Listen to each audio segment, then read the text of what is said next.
hole digger and put a hole right there. Called the Pro Plugger, folks. Pro Plugger. Don't say hole digger. Call it what it is. Freaking awesome, though. We have a cabin up here. Shut up. Oh. Yes, I am ready for some. Alright. However, I do need an orange one of these. So we are planting annuals. Last week we did the pots over there on the porch. This week we're doing the annuals in the beds. They're gonna look awesome. Hopefully they survive. This area tends to get really wet. So we're hoping secretly that they go. I do need some bushes through here, but I guess that's gonna be next year. I don't know. So she's over there using the Pro Plugger tool and she's saying, oh, this thing's awesome. She's digging holes for the annuals and I'm like, use this tool, you know, to plug the holes or whatever. And she's like, no, I like the shovel. So That's exactly what I say. said, dude, use this freaking tool, it's awesome. And now she's like, this thing's freaking awesome, right? It is really awesome, actually. You just littered, Dad, on your own lawn that you personally love. I don't love it. I love you more. Okay, bye-bye to that one. I don't like that one. Those are daisies. Oh, I just dug them out. So I'm tearing out all this soil, all the weeds. I've got lots of ground cover that just kind of took over. And the stuff spreads like wildfire. It's that ice stuff. And then some of this other sedum junk that ran over everything and just kind of bulldozed the whole section. So I am throwing away a lot of soil in the meantime. I've got it here and I'm just throwing it in this dumpster trailer and then I will take it to the landfill and get rid of it. So should I be saving the soil? Yeah, should. Like here, these are Shasta daisies right here. These are some awesome freaking plants. But guess what? I've got too many of them. And they're just putting a thorn in my side. They just keep getting bigger and bigger and bigger. With the ground cover, it's just gonna spread more and more if I till it under. So I'm trying to get as much of it out and off the premise as I possibly can. Here's a hydrangea bush that I'm throwing away. It's unfortunate, a sweet hydrangea, but those things do not work in our climate. Our soil is too high on the pH level. I have like an 8.2 pH, and they just don't go in our soils. Been in there for like 3 years, 2 years, and it's never really done anything. Look at that big long root on this little thistle. That's a long taproot. I did mow the lawn. I did a charity mow this morning. Went and helped somebody with their washing machine. And then my wife planted all of these annuals through the beds here. Those things are gonna be sweet. She used the Pro Plugger that's over there and she really liked that a lot. That is a sweet tool. So I ripped out 5 bushes that were over here. I tore out all the nasty ground cover that was over here. And now I am putting a rock path in there because I have that hose bib over there. And I've always wanted a rock path that just kind of leads over to there through here. So hopefully that's a good idea. A lot of times I'll do things and then rip them out 2 years later.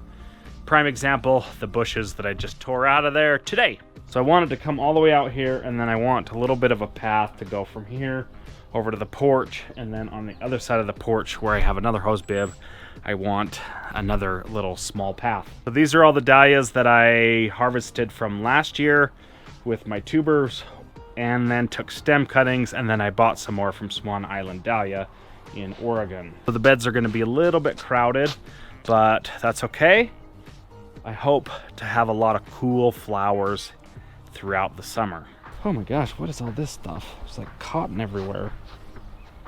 Don't tell me the cotton's back. The cotton's back, folks. I can see cotton everywhere, all over the lawn. I was hoping that was not the case, but the cotton is back, unfortunately. Now I gotta leave to go do some planting in the garden. We're planting string beans, we're planting corn, and we're planting peas and pumpkins and carrots and some onions and some different things like that. That is not in my backyard. That's kind of a friend's garden that I kind of help and participate with. So I'm heading over there right now. So what's your name? Lincoln. Okay folks, remember that video I did a few weeks ago or a little bit ago about the fireside camper here? I got this thing for free and I was originally planning on fixing it up and actually using it. The roof leaks and it is in bad disarray inside. Well, I got Lincoln here. He says, heck yeah, I want that camper. And I'm like, okay, get it the heck out of here. Get over here now. So he comes over here and he's all hooked up, ready to go, folks. Just like that. Just post a video and it's out of here. I don't know what's wrong with it. You're just gonna have to go through it yourself and figure it out. Sound good? Oh yeah, thanks a bunch, Connor. So I've been working on this little pathway here. I'm hoping that turns out to be a good idea rather than a stupid idea. The idea is to put a little rock pathway to the hose bib over there. I may get another hose reel for that. I don't know. And then I'm going to put a few rocks as a pathway from here over to there, because I always come out the front door and I want to come over here to turn the water on or something of that nature. So I just want a freaking path right there, folks. So hate me for that. I don't give a crap.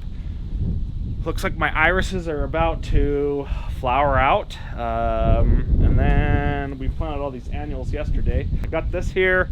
It's a 3-foot wide path. I put these strings up there so I make sure I can kind of stay within the 3 feet and keep it straight. And I'm super stoked about that. I've only got about 3 hours into this project and it's kind of exciting. I've always wanted to do this, but I just have not taken the time to do so. And it was an extreme mess before I started working on this yesterday or a few days ago. It was a big fat mess with ground cover everywhere, weeds everywhere, disgusting bushes that are now in that dump trailer over there. So they're gone. Out of my freaking life. I hated those things. But I chose them. I chose them, but I hated them. So is that right? I chose them? I chose them, right? Yeah. So yeah, I chose them and I wanted them out of my freaking life. And now she's gonna choose them. She wants to get some rose bushes. It's kind of nice having that path because now I don't need so many items. It'll be a lot easier to take care of because now I don't have to deal with trying to climb in there and get all my crap. Oh, look at that. He's got his jet skis and a wave runner. He's got 2 jet skis and a wave runner. He's going on an epic adventure tomorrow. He's gonna ride those jet skis 100 miles in a river. Okay, he's going down there with the scouts. He's gonna go down near Moab and ride down the Green River, from Green River, down the Green River, all the way to the Colorado River, and then he's gonna go upstream the Colorado River to Moab. And he's gonna do that on these stand-up jet skis with the scouts. They've got 2 pontoon boats that the scouts are going to be on. They're going to raft until Monument or 10 Mile or someplace. Get them off and then put all the kids on the pontoon boats, go 60 miles on these pontoon boats to the Colorado and then upstream to Moab, which I thought was freaking crazy. Sounds like a lot of fun and something actually I would like to do, but I got to go to California and go to a wedding and all this other stuff. So I'm not going to be able to make that trip, although I would love to do that, right? I don't think you were even invited. No, I was invited. I was. He said, you want to go? Oh, he invited me. Oh, that's too bad, darn it. They need adults. Really? So yeah, I wanted to go, but it's just not going to work. So Oh, if you want. I got to go to California and go to the wedding. So anyways, guys, thanks for watching, and tomorrow or the next video, adios.